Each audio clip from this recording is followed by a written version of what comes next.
Ok, alors bonsoir à tous et à toutes, et en particulier, on peut dire Koutian Tov, Chag Sameach, puisqu'aujourd'hui, c'est Het Tevet, c'est la journée des Sfarim, et juste pour un petit aperçu historique, si on peut dire, de ce que ça représente, en 1987, enfin, ça s'est étalé sur 85, 86 et au début 87, il y a eu ce qu'on appelle le jugement des Sfarim, c'est-à-dire cette personne qui avait pris des Sfarim des livres de la bibliothèque du Rabbi, la bibliothèque de Chabad, à côté du 770.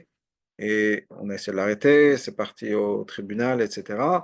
Et le juge a rendu sa décision le 5 du mois de Tevet, dans la date juive, et qui est aujourd'hui. Alors, bien sûr, l'Arabie a vu ça dans quelque chose de spirituel. C'est pas une accusation spirituelle, une remise en question spirituelle, comme Yutet qui se lève, comme tout ce qui se passe dans le monde. C'est pas par hasard. Le Rambam, d'ailleurs, nous dit ça dans les lois de Ta'anit, les lois des jeûnes. Il commence avec ça en disant qu'on ne peut pas dire que les choses du monde arrivent par hasard. Tout vient de Hachem, tout vient de Dieu.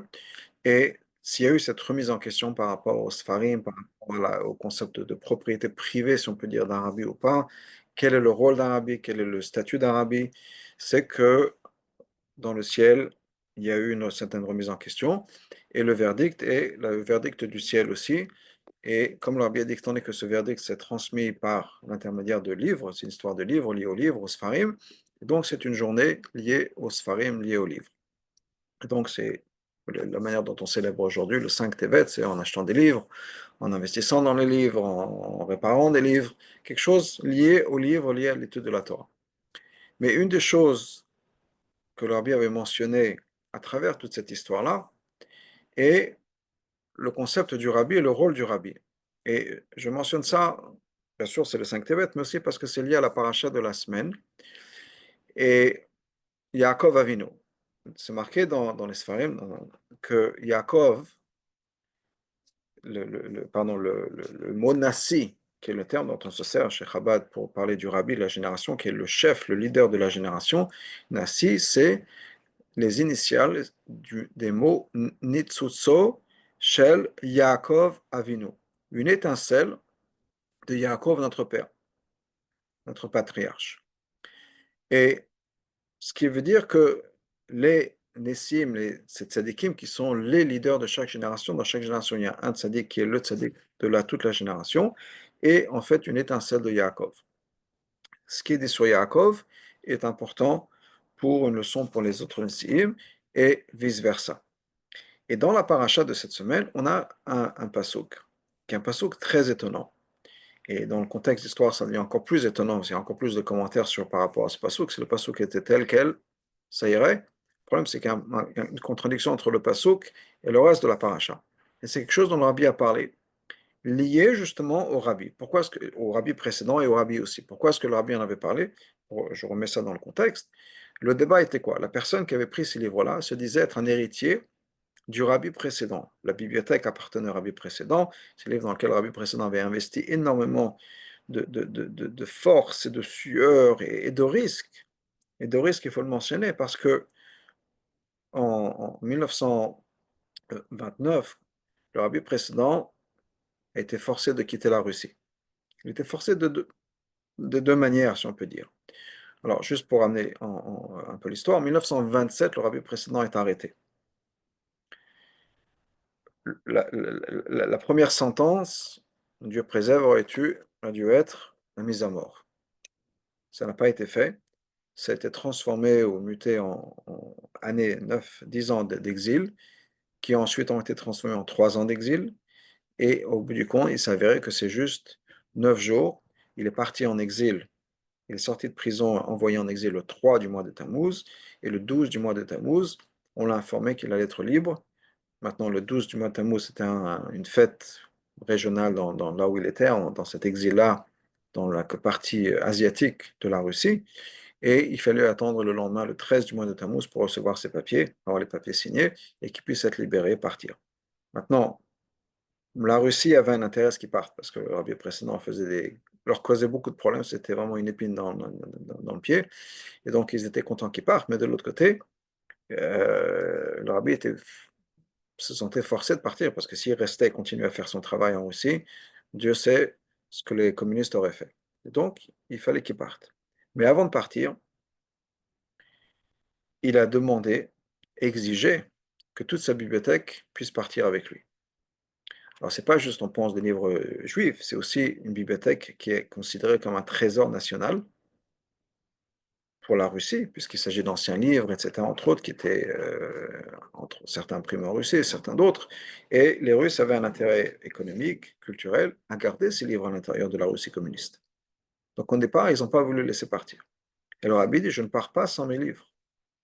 Maintenant, c'est, je dirais, un coup de poker, dans le sens où il aurait pu dire, je ne pars pas sans mes livres, on aurait pu lui dire, pas très bien, va rester ici. Il va savoir comment les choses auraient tourné. Donc, il a risqué qu'on lui dise, bah, restez ici, vous ne pouvez pas partir. Ce qui aurait eu un impact extraordinaire sur Chabad, sur le judaïsme du monde et sur sa vie personnelle. Mais pour lui, il était prêt à risquer ça pour pouvoir faire en sorte que les livres sortent et ne restent pas en Russie. Alors, Baruch Hashem, on a permis à la bibliothèque de sortir, il a pu prendre ses livres, etc. Et amener tout ça ensuite à New York. Bon, leur vie précédente, c'était un long voyage. Il était en Pologne, il était en Latvie, ensuite en Pologne encore, après c'était la guerre. C'était compliqué, mais la bibliothèque, au bout du compte, est arrivée à New York. Et là, quand quelqu'un de la famille a commencé à se prendre dans un moment, le rabbi précédent est décédé, ses affaires maintenant passent à la famille, et dans ce cas-là, moi je suis un héritier, j'ai des droits dessus. Et une des questions qui était justement dans cette remise en question, c'était justement est-ce qu'un rabbi, et les possessions d'un rabbi sont des choses personnelles, et donc la famille a le droit d'hériter, ou bien le rabbi appartient au clan d'Israël. C'est d'ailleurs une question que les avocats ont posée à la rabbinite Chayemushka, la femme du rabbi, la fille du rabbi précédent, en disant d'après vous, à qui appartiennent les livres? À votre père ou au chassidim?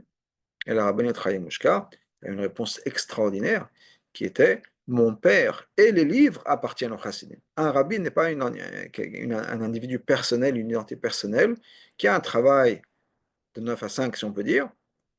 L'existence, l'identité d'un rabbi, c'est que l'Israël, c'est le peuple juif. Dans le mot de Rashi qui prend Chazal, Moshe ou Israël, Israël et Moshe. Moshe, c'est le peuple juif, c'est Moshe. Il n'y a pas de différence entre les deux. Mais un point important, donc, était justement le décès du rabbi précédent et donc le droit des héritiers après. Et ce que le rabbi a dit, c'est que pour un tzaddik comme le rabbi précédent, il n'y a pas de décès.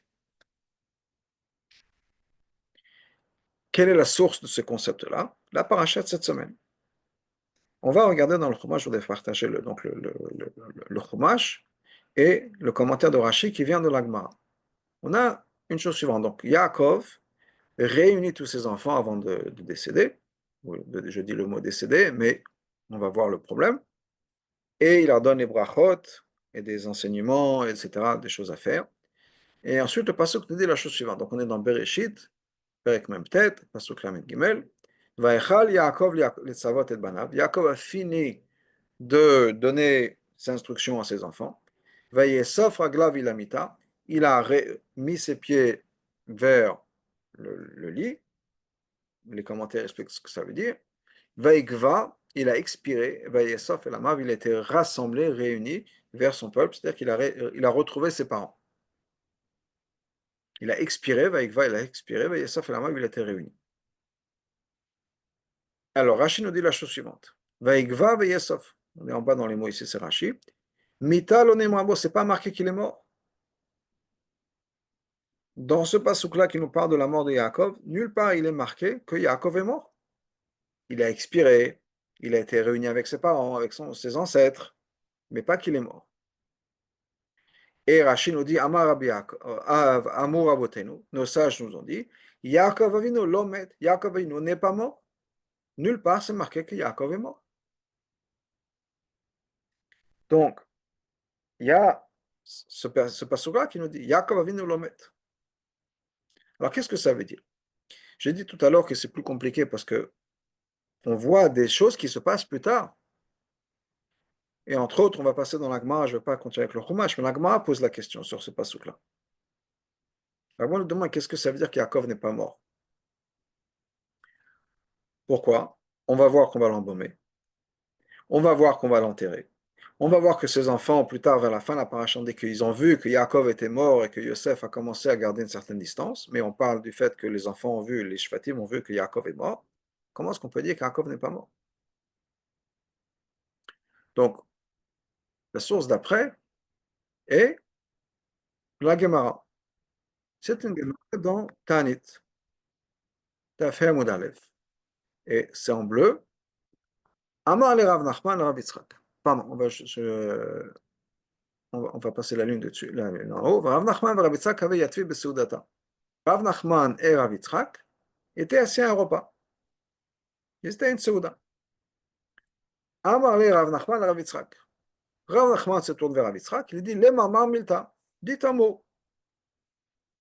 Dites un vort, dis un mot. Un dvar Torah. Amar le. Et voilà ce qu'il lui a répondu. Donc, Rav Nachman se tourne vers Rav Yitzchak. Et voilà ce qu'il a dit. Achi Amar Rabbi Yochanan. Voilà ce que Rabbi Yochanan nous a dit. En masichin beseuda. On ne parle pas au milieu du repas. Pendant qu'on est en train de manger, on ne parle pas. On ne parle pas la bouche pleine. Pourquoi? Shema yakdim kanel aveshet. De peur que la nourriture, au lieu de partir dans l'endroit où la nourriture doit partir, ça va partir du côté où l'air doit passer. Il y a kanel aveshet, il y a l'œsophage. Et donc, la commande dit qu'on ne veut pas que la nourriture passe du mauvais endroit. Mais il y a volé des sakanats, donc ce sera dangereux. Donc, pendant le repas, pas de vartora. Ok, très bien. Pas tard des od, après qu'ils ont fini de manger. Voilà ce que Rabbi Yochanan a dit. Yaakov Avinu lomet, Yaakov Avinu n'est pas mort. Ça, c'est le Dvar Torah. Voilà ce qu'il lui a dit. Il a dit, dis un mot, Yaakov Avinu n'est pas mort. Allez, il lui a dit,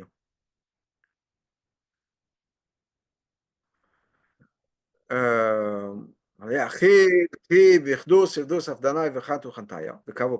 a dit, est-ce que c'est pour rien qu'on a fait des élogies, des hespédim? On l'a momifié, on l'a embaumé, on l'a enterré. Qu'est-ce que ça veut dire? C'est marqué, on a tous ces psukim-là. Allez, Mikran et Doresh, moi j'apprends ça dans un passo. Ok, je ne sais pas ce qui est en train de se passer ici.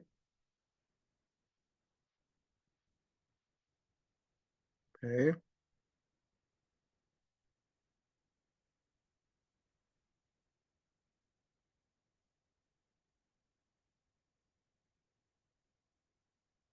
Bon.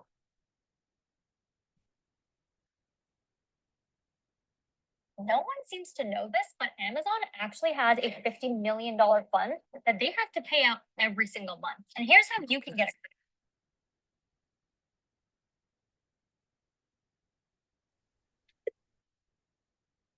Bon. Ok. On reprend. Donc, C'est un intrus. ok. On peut continuer. Ok, donc on continue. Bon, on reprendra ça plus tard.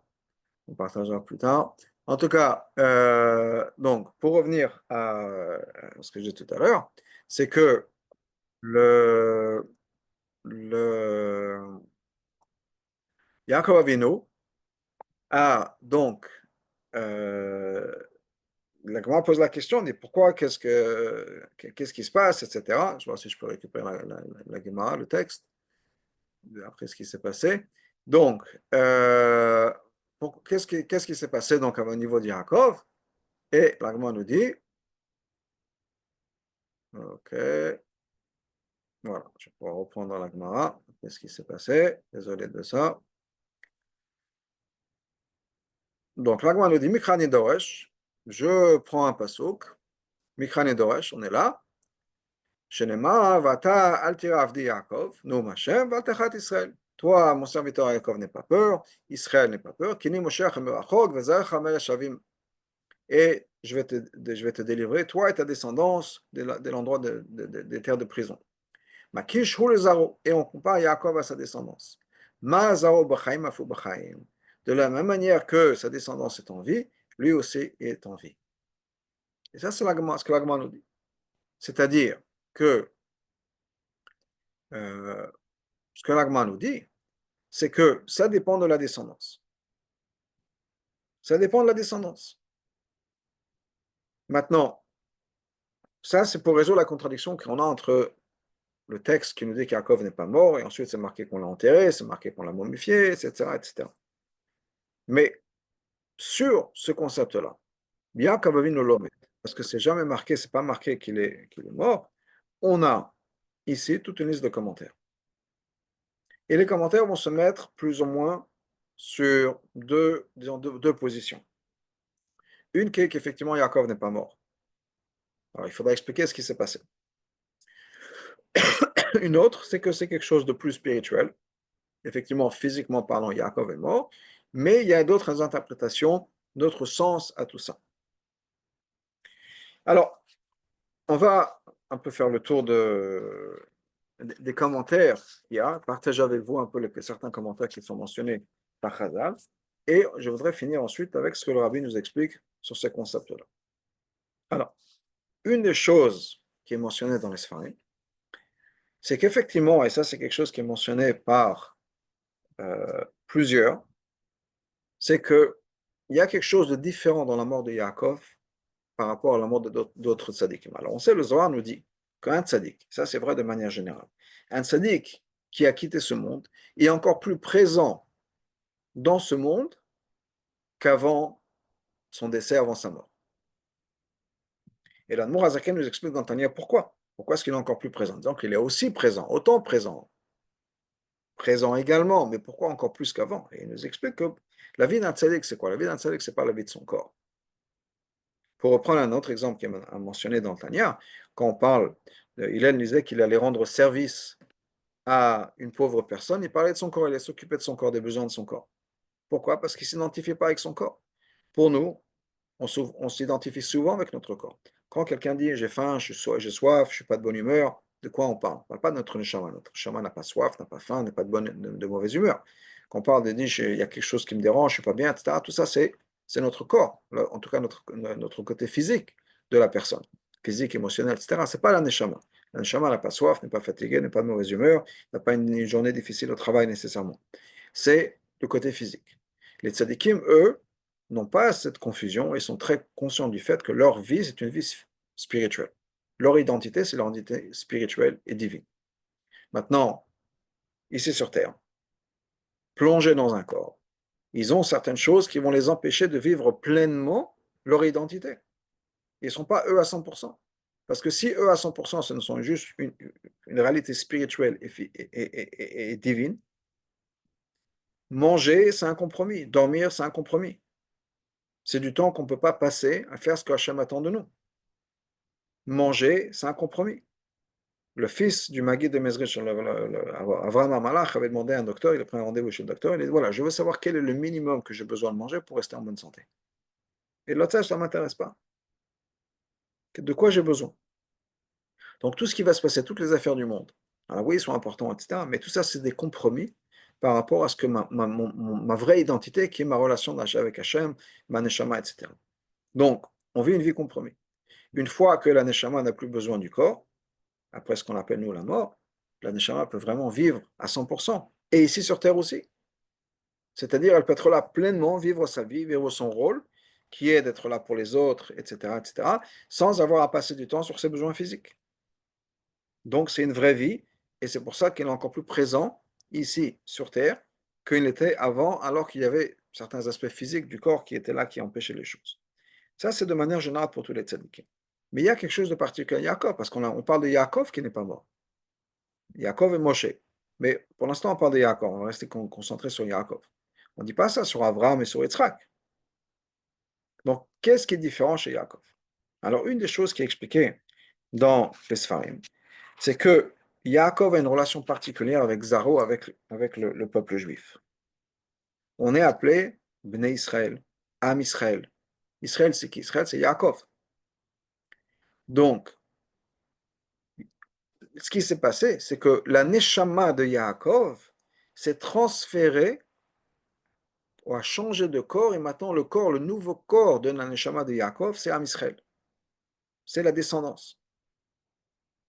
Donc, c'est pas que Yaakov est mort, mais symboliquement, par le message qu'il a laissé, etc., il est toujours encore en nous. son inspiration est toujours là. C'est plus que ça. C'est que la Neshama juste a fait un transfert de corps et que maintenant, cette même Neshama n'est pas partie au Gan Eden, si on peut dire. La même Neshama de Yaakov se retrouve maintenant à l'intérieur de chaque juif à Israël. Ce qui n'est pas la même chose pour Yaakov, Avram et Yitzhak, puisqu'on ne parle pas de nous en tant que Bnei Avram ou Bnei Yitzhak. On est Bnei Israël. Donc, on a en nous cette Neshama. Chaque juif. Il y a quelque chose de particulier, comme j'ai dit tout à l'heure, que c'est Nitzuto chez Yaakov Avinu. Il y a effectivement des Sfarim qui nous disent que Yaakov a continué cette Neshama, est parti tout de suite dans la Neshama du tzaddik d'après, de la génération d'après. Et c'est passé comme ça de génération en génération, cette Neshama, d'être la Neshama du Nassi de la génération, comme je disais que tout à l'heure que Nassi, c'est les initiales du mot Nitzutzo chez Yaakov Avinu, cette même Neshama continue de corps en corps, de tzaddik en tzaddik, chaque leader de la génération, chaque tzaddik de la génération, la personne qui est la tête, le cerveau du peuple juif, a cette Neshama qui est passée de tzaddik en tzaddik. Elle n'est jamais partie. Ça, c'est une interprétation. Une autre interprétation est que c'est une interprétation qui est mentionnée par plusieurs, Rabbi Bachaye, le Al-Shir, Rabbi Yonatan Aibeshitz, qui disent qu'il y a quelque chose de très intéressant. Il n'est jamais marqué que Yaakov est mort. On parle de Israël qui est mort. Il y a des psukim qui parlent de Israël. Je disais tout à l'heure que Yaakov et Israël, c'est la même personne.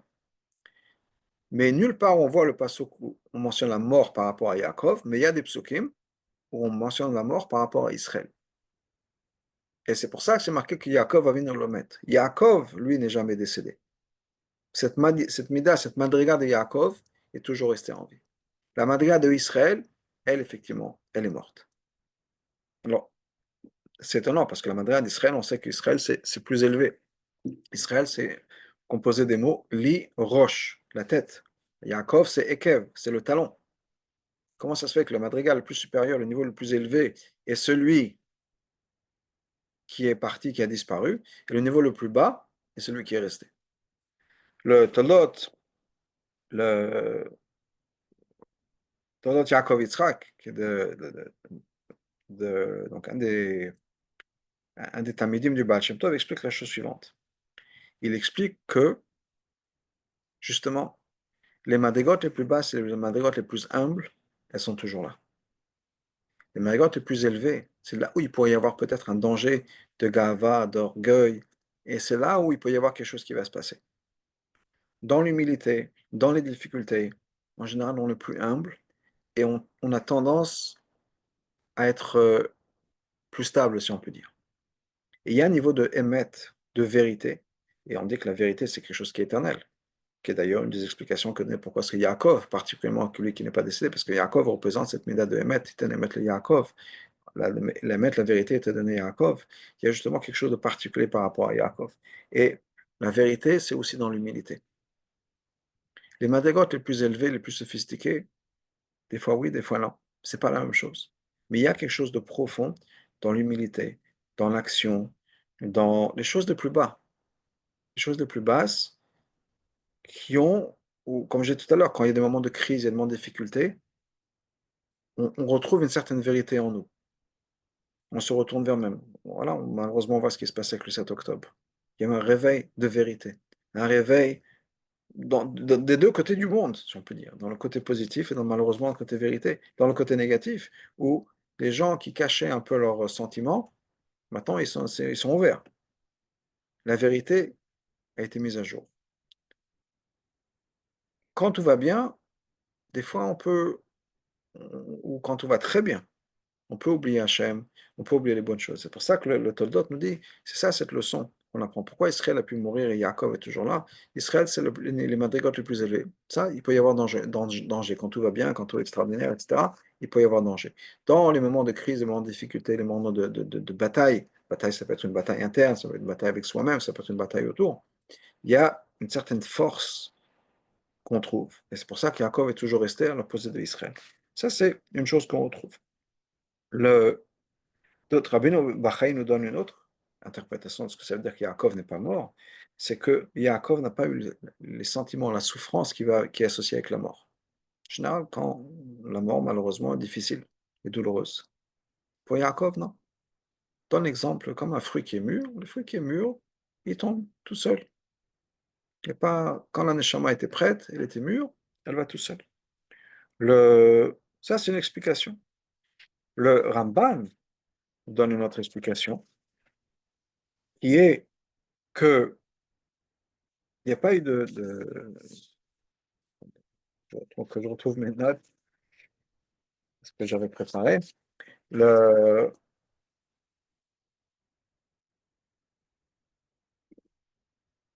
oui, donc le Ramban, c'est quoi là? La mort, c'est une fin. Et pour Yaakov, il n'y a pas eu de fin. Et il nous dit une chose extraordinaire, et qui est repris par d'autres aussi, d'autres commentaires qui nous disent la même chose. Le, qui est que, le Shem Shmuel reprend cette idée-là aussi, qui est que, qu'est-ce qui s'est passé avec Yaakov? Le Ramban donne l'exemple, Shem Shmuel reprend cet exemple-là, qui est, c'est comme quelqu'un qui a fini avec son vêtement et qui le met de côté. Voilà, quand on a fini toute la journée, on a travaillé, on a fini le travail, on arrive le soir, on va dormir, on enlève ses vêtements et on les plie, on les met de côté pour s'en resservir la prochaine fois. Et Yaakov, c'est la même chose. Yaakov a fini son travail. Sa neshama a quitté le corps, mais le corps, c'est un vêtement de la neshama. Mais Yaakov avait fini, c'est pas que le corps a eu besoin de se désintégrer. Yaakov a mis son sein, le corps a été mis de côté, et quand le moment est venu, Yaakov récupéra quand il faut se réveiller, Yaakov récupère le vêtement pour le remettre. Pourquoi est-ce qu'il explique cette idée-là? Il dit parce que pourquoi est-ce que nous, on a besoin de mourir et de faire en sorte que le corps se décompose? Parce que le corps a absorbé du négatif. Et donc, on a besoin de faire un recette, si on peut dire, reprendre, reconstruire, rebâtir le corps de manière positive. Mais les tzadikim et Yaakov vont parler en particulier, parce que Yaakov, c'est justement cette mina de Hémet. Eux, leur corps, il est parfait. Donc, il n'a pas besoin d'être recréé, de se désintégrer, de recommencer à zéro. Le corps tel qu'il est, il est prêt pour l'avenir du Mashiach. Arrive le moment venu, Yaakov va récupérer le même corps. Donc, il dit que c'est pour ça qu'il n'aime pas mort. C'est de quoi mort? Mort, si la mort, c'est la désintégration du corps, Yaakov n'a jamais connu ça. Il s'est séparé de son corps, effectivement, le neshama, qui est la partie essentielle de son être, séparé de son corps, et le corps est mis de côté. Ça, c'est une idée qu'on retrouve encore une fois le Shem Shmuel, et on retrouve ça dans d'autres Mefarshim. Euh, Qu'est-ce que je trouve encore d'autres exemples? On a parlé d'Abravanel, qui était cette idée qu'on a plus de lien avec Yaakov Avinu, avec on est Am Israël ou Bnei Israël, plus que les autres. Euh, une autre idée que Rabbeinu Bachai nous amène, et après on va passer à ce que le Rabbi nous dit. Une autre idée que Rabbeinu Bachai nous dit, c'est que Yaakov est quelque chose de particulier. Normalement, quand une personne quitte ce monde, c'est fini, on est parti. Il n'y a pas de permission de revenir sur Terre comme ça. Une fois qu'on a une neshama a quitté son corps, on a quitté le corps. Yaakov Avinu faisait partie des quelques rares neshamot qui ont eu la permission de revenir et de revenir dans un corps physique ici sur Terre. Entre autres, Rabbeinu Bachai nous ramène l'exemple de Rabbi Yehuda Hanassi. Une gemara extraordinaire sur Rabbi Yehuda Hanassi. Il y a des gemarots quand on y pense sur ce concept-là, mais on va parler de Rabbi Yehuda Hanassi, on va parler de Rabbi Lazare, le fils de Rabbi Shimon. Rabbi Yehuda Hanassi dit qu'après sa mort, il revenait tous les vendredis soirs pour faire Kiddush pour sa famille. C'est une histoire extraordinaire, une histoire qui veut dire que non seulement il revenait, non seulement il revenait encore, mais il faisait Kiddush et il était motzi sa famille. Ça veut dire que son Kiddush marchait. Quelque chose d'extraordinaire. Je parlais de Rabbi Lazare, le fils de Rabbi Shimon. Rabbi Lazare, le fils de Rabbi Shimon, on dit qu'il a passé des années, une fois qu'il était mort, chez lui à la maison, et son corps ne s'est pas décomposé. Non seulement son corps n'était pas décomposé, mais il répondait à des questions de halakha. Quand il y a des gens avaient des questions, il répondait. Il passait par sa femme, qui laissait des messages, etc., qui disait, personne n'avait accès à lui, et il répondait à des questions. Jusqu'à que, c'est la même histoire qui se passait avec Rabbi Yodanassi, Elazar et Rabbi Shimon, il y a des gens qui ont compris ce qui s'est passé, ou qui ont parlé de ce qui s'est passé, et là, il a fallu s'arrêter. Mais des choses extraordinaires. C'est des kim qui, après leur décès, sont, encore une fois, sont actifs, sont vivants, si on peut dire. Je ne sais pas ce que c'est le terme vivant, être vivant après son décès peut s'appliquer de la même manière, mais des tzadikim qui étaient là et qui ont continué à faire certaines choses, à opérer certaines choses de manière physique, répondre à des questions, faire kiddush pour la famille, etc., alors qu'ils étaient dans une autre dimension. Parce que ces tzadikim-là avaient justement ce pouvoir de revenir ici sur Terre et de reconnecter avec le corps. Donc, il n'y avait pas cette interruption que la mort représente. Tout, Yaakov est nolomet, Yaakov n'est pas mort. Il y avait toujours cette présence qui était là, très forte. Et je voudrais revenir donc à ce que le rabbi disait. J'ai dit qu'on va finir avec ce que le rabbi disait. Le rabbi nous dit la chose suivante. On a Chazal qui nous dit Yaakov avinu olomet. Qu'est-ce que l'Agma nous dit? Vu ce débat, on a vu que ce que l'Agma nous dit. L'Agma nous dit que quoi? Ma'azaro b'chaim afu b'chaim. On que sa descendance est en vie, il est aussi en vie. Différentes explications, interprétations sur ça. Mais est-ce que c'est vraiment physiquement ou est-ce que c'est juste un concept physiquement que Yaakov est envoyé par ses enfants? C'est-à-dire, comme toujours, si nous on se comporte comme il faut, alors dans ce cas-là, les enfants se comportent, les enfants sont la continuation des parents. Le message, de ce testament, si on peut dire, ou le message de ce tzaddik-là continue à vivre par l'intermédiaire de ses descendants qui continuent à respecter la Torah et les mitzvot, etc. Il y a certainement ce concept-là à 100%. Okay, c'est sûr. Mais au-delà de ça, qu'est-ce qui se passe au-delà de ça? Le Rabbi nous dit, tout ça c'est très bien. D'expliquer qu'il y a une réalité spirituelle qui a continué, très bien. Et la réalité spirituelle, elle est là. Donc c'est sûr que tout ce qu'on a dit, Jean, on a parlé, on a passé quelques commentaires, des Rishonim et d'autres, pour expliquer ce que ça veut dire que ces versets-là, on a passé de la Gemara, que bien sûr il y a une continuité spirituelle, une continuité physique. Et l'explication peut être que Yaakov et la mort est un peu différente, que Yaakov continue par ses enfants. Mais quand on dit que Yaakov continue par ses enfants, ça veut dire quoi? C'est pas que Yaakov est en vie à 100%. C'est que le message de Yaakov, ce que Yaakov représente, continue à être en vie par rapport à nous. Et nous dit le Rabbi, tout ça c'est vrai. Mais d'une certaine manière, c'est vrai par rapport à tous les tzadikim, mais c'est vrai par rapport à certaines explications de Chazal. Mais qu'est-ce que Yaakov nous a dit? Qu'est-ce que Rashi nous dit? Rashi nous dit, on va revenir au texte de Rashi même, un instant. Qu'est-ce que Rashi nous dit? On va partager le texte, parce que c'est important de voir dans les mots, on l'a vu dans les mots, mais souvent ce que le Rabbi nous dit. Yaakov Avinu, Amour Avinu, Yaakov Avinu le met, Yaakov Avinu n'est pas mort. Point, final. Rashi ne dit pas que Yaakov Avinu, il n'est pas mort, ah, il est mort, mais on a pensé que. Non, Yaakov Avinu, le met, il n'est pas mort, point, final. Et là, c'est quelque chose d'extraordinaire, ce que le Rabbi nous dit, c'est qu'effectivement, d'après Rashi, Yaakov Avinu, le met, il n'est pas mort. Il est toujours là. Alors, qu'est-ce que ça veut dire, comment ça marche, etc. C'est des bonnes questions et c'est à voir ce que ça représente, etc. On a toute l'explication qu'on peut donner, qu'on peut pas donner, mais il y a une réalité qui est que Yaakov est en vie. Non seulement ça, je voudrais aller encore plus loin, quelque chose que l'Arbi avait dit, c'est que, alors, il y a la première explication qui est Mazaro B'chaim Afu B'chaim, la manière que sa descendance est en vie, il est aussi en vie. Et c'est vrai, c'est en vrai, par rapport à ce que j'avais dit, c'est moins vrai à deux niveaux. Premièrement, on est toujours là et on continue le message de Yaakov, le peuple juif est toujours là. Et deuxièmement, Yaakov Avinu vit par nous et en nous. C'est-à-dire, une explication qu'on avait ramenée du Avavanel, que Yaakov Avinu, la Neshama de Yaakov s'est transférée dans la Neshama de chaque juif. Donc, au lieu avant, il y avait Yaakov avait un corps, maintenant Yaakov a 15 millions de corps. On sait dans le Tanya et dans notre Sfarim que le peuple juif en entier est considéré comme un seul corps. Donc cette Neshama a été transférée au corps, au grand corps qu'on appelle le Klal Israël. Et tout ça, c'est vrai. Donc sur ce niveau-là, Yaakov Avinu est toujours en vie, c'est juste qu'il a changé de corps. Ou bien Yaakov Avinu, c'est un concept spirituel qui est qu'il continue par nous. Mais il y a quelque chose que le rabbi avait dit, c'est que Yaakov lui-même est là. Et non seulement ça, mais une fois le rabbi s'est exprimé en disant Mahu b'chaim afzaro b'chaim. La manière que lui est en vie, sa descendance est aussi en vie. C'est-à-dire que notre vie à nous, notre vie spirituelle, bien sûr, dépend de Yaakov. Nous sommes en vie grâce à Yaakov. Pour développer un peu cette idée, je voudrais revenir à une un point sur la paracha de la semaine dernière.